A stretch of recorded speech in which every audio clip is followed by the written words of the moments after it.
Hi, everyone. I wanted to talk to you about divine purpose and using inspiration to get us into that mode of being conscious co creators so that we are expressing our divine purpose and having the experience of our divine nature here on earth right now. Divine purpose is usually the main reason people come to see me in my private practice. They want to know what their divine purpose is, or how can they find out what it is. They think they know what it is. They're waiting for the universe to tell them or give them more clarity. Now, I try telling people what their divine purpose is, and I'll tell you, because it's not a big secret, but your divine purpose is to express your divine nature.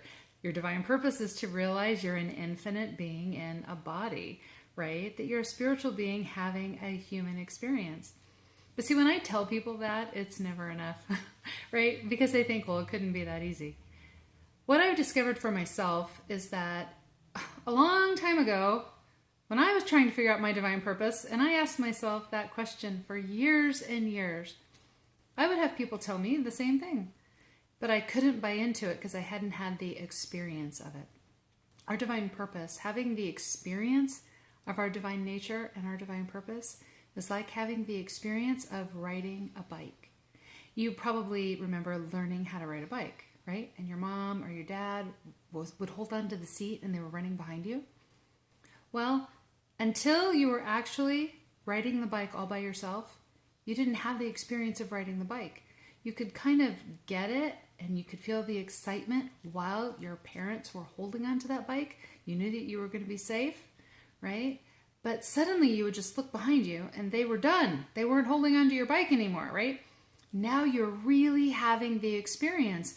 And until you had that experience, it was really hard to explain it to somebody, right? So living our divine purpose is really like riding a bike, right? We can do it, but we have to really experience it first before we know we're doing it. That's why I love the idea of inspiration. Not everyone can be clear on their divine purpose, but everybody knows what it means to be inspired. Everybody has felt that moment of inspiration, right? All of us have had some brilliant idea at some point in time, right? So inspiration is that powerful first step to realizing and expressing our purpose. But I do want to define co-creating real quick. There are two types of co-creation. There is unconscious co-creating and there's conscious co-creating. Now, unconscious co-creating is when we are on autopilot, right? We're not thinking about it. We're letting our subconscious mind drive us, right? Like when you drive to work every day and you always take the same route and you can go from home to your workplace. Have you ever gotten to work and thought, Guy, I don't even remember driving here, right? Well, that's because you're on autopilot, right? We're not conscious co-creators if we're on autopilot. If we're on autopilot, we're unconsciously co-creating, which means we're just creating out of those old mental patterns, right? Those old programs. Conscious co-creating, on the other hand, is acting on inspired thought. It's taking action, right? And doing something different. So inspiration really is the very first step in this process. A lot of people get inspired and that's enough for them because inspiration feels so transformative. And of course it feels transformative. An inspired idea came from divinity, right? So we've got this idea from the realm of divine mind that's popped itself into our head. All of a sudden, a great vision comes knocking on our door, right? It feels so transformational that sometimes people stop right there, right? But see, that inspired idea is still just an idea. And where do we keep our ideas? In our mind, right? In the realm of thought. Albert Einstein said, nothing happens until something moves. This is a really simple statement, but it's a powerful one. Nothing happens until something moves, okay? So as long as inspiration only stays in our mind, nothing really will ever come from it, right? We'll feel pretty good about it for a while because it's so brilliant, right? But after a while, we're going to lose that feeling and go back to the old way of doing things. The second step then in co-creation and expressing our divinity is to act on inspired action. Okay, so first we get the inspired idea, we get the inspiration. We have to do something with it. We have to take action. This moves things from the realm of possibility to probability, right? Possibility, that's like anything is possible, right? Probability is not quite the same. Something may or may not be probable depending on the actions that we take. If somebody wants to be a rock star and the only action they ever take is talking about being a rock star to their friends, it's not very likely that they're going to become a rock star. Is it possible? Yeah, it's possible. I mean, anything is possible. You never know where someone might be discovered. But is it probable? Well, if they've never taken a music lesson or learned to play any instrument or sing or anything, it's really not very probable, right? It's the inspired action that actually gets us moving into that realm of conscious co-creating. If somebody wants to be a rock star, they're going to learn to play an instrument, or they're going to learn to sing, and they're going to put their heart and soul into it. It's going to take a lot of effort, right? And again, this is where people sometimes will stop because they think it should be effortless. But everything takes effort. But just because something takes effort doesn't mean it's not fun. Think about the last time that you did something because you were inspired. It may have been a lot of work, but it was probably very fulfilling to do it.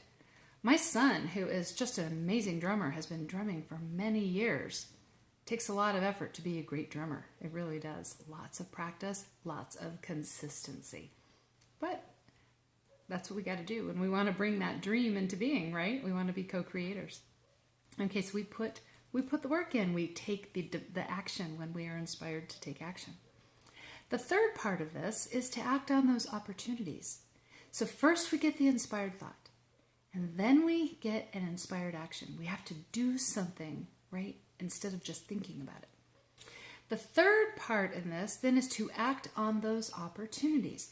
When we take inspired action and we do something, it puts us in alignment to attract opportunities that'll help us find the next inspired action. I met a woman many years ago when I first got into vibrational healing. She had seen a TV show, and on the show was a character. It was a quirky gourmet chef. Well, she was so fascinated with this character, she decided she wanted to become a gourmet chef herself. She didn't want to go to culinary school. She just wanted to learn to cook great meals for her friends and family. Well, the next time I saw her, it was like a month later, she had taken a couple of cooking classes right in the area, right where we live. And then I saw her again like 4 or 5 months later, and she had taken a whole bunch of cooking classes. And these classes happened everywhere. They happened at schools, in people's homes, local art associations even had classes. YMCA, right? And I thought, that is so interesting. I live here in this area. I never heard of any of these classes. That's because I was not in vibrational alignment with those opportunities. I didn't care to learn how to cook, but she did. So she put herself in vibrational alignment, and she kept getting more opportunities because she would take action when she was inspired to. Now, the fourth step in this process, and this really can be the most difficult step, it is to trust ourselves, right? To trust ourselves. This can be really hard because when we get a vision and then we're inspired to take action, this is really an intuitive process. When we get a big vision or any kind of vision, because we don't know what the outcome is, sometimes we're afraid to take action. Because taking inspired action will always take us out of the comfort zone. Now, that first step may not be so difficult because it's just one step out of the comfort zone. We still have the other foot in the comfort zone, right? We can stop, we can change our mind, go back whenever we want. But as we keep taking more steps and taking more inspired action, we're getting farther and farther out of the comfort zone.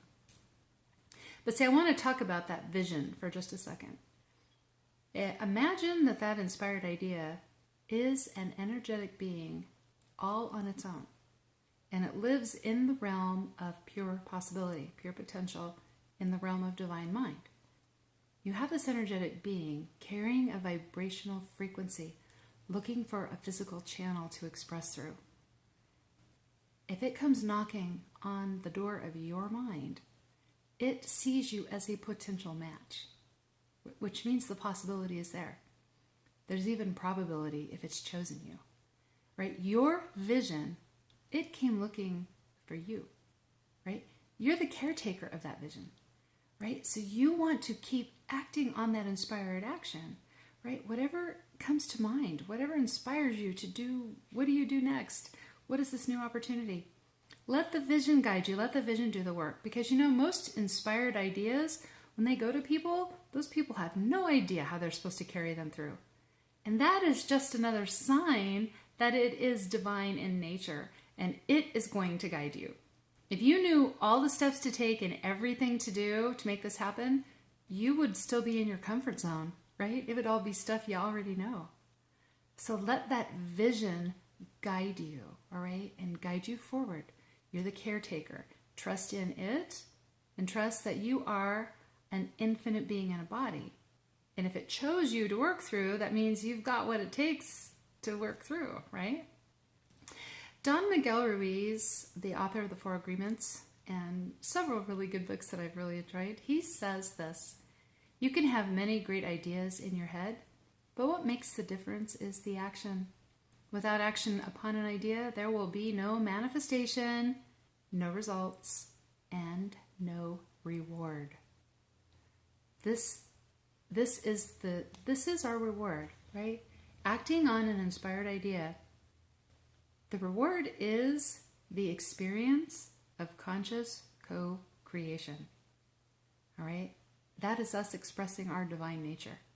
Your inspired idea is an expression of light looking for a channel. All right? Consciously co-creating will transform our lives. All ideas, whether they are big or small, have the potential to transform our lives if we consciously co-create them. All right, if we consciously pay attention, let those inspirations guide us to do that next thing. Sometimes people say, well, I was inspired, but it was just a little thing, right? No, all ideas, all inspired ideas are powerful, even if they seem small. Like I remember when my kids were little and my husband was inspired to build one of those big fortress swing sets in the backyard, right? You know, the big sets you get from like Costco or something? That was inspired. And he was like on a mission until he got this thing done. That swing set brought my kids years of joy. And we would sit in our backyard and watch the kids play, and it just brought a lot of happiness to the family, right? It was an inspired idea, and he took action on it, all right? So inspiration isn't only writing a best-selling novel, okay, or changing the world on some huge level. Inspired ideas come in all shapes and sizes. They are all transformational as long as we act on them, right? So we want to act on them. Remember, we are not the stuff that we talk about doing all the time. We are the stuff that we do all the time, all right? That's a paraphrase of a famous quote by somebody. I don't remember who, but we are what we do, not what we talk about, right? So do we want to talk about all these things we want to do? Or do we just want to do them, right? If we got the idea in our head to do it in the first place, it was an inspired idea, right? If it's an inspired idea, it's looking for you to carry through on it, right? So thank you so much for being here. I want you to remember, until next time, you are a divine child of a loving creator. You are a force for good. You are a light and you light the way. And everything you do, you are blessed. And so it is. I'll see you next time.